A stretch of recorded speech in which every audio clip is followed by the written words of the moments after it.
A final hearing is essentially a trial.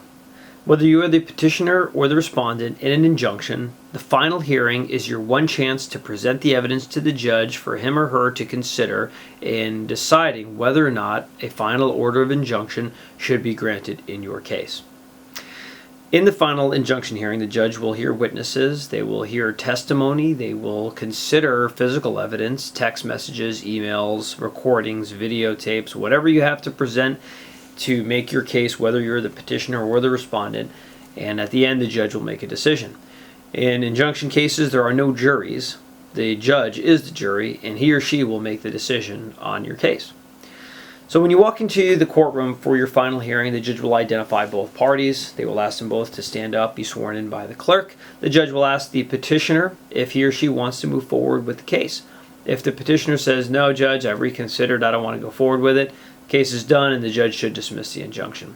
If the petitioner does want to go forward, the judge will then turn to the respondent and ask the respondent if he or she will just agree to the injunction.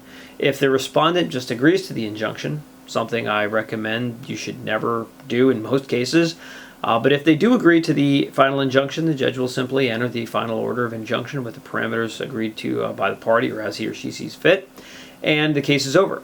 It's when the petitioner wants to go forward with the injunction and the respondent will not agree to the injunction that you have a trial. So when the trial is heard, the judge will make all the decisions. The petitioner can have an attorney, the respondent can have an attorney. Both sides will get to cross-examine the other side, and both sides can present the evidence they want the court to consider. Keep in mind that the judges are very busy and their dockets are usually full, so you want to come to court prepared. And that's one of the many advantages to having an attorney, is an attorney understands the process. They've hopefully done many injunction hearings before. They know the judge and they know the procedure, and they can help guide you to a path of success.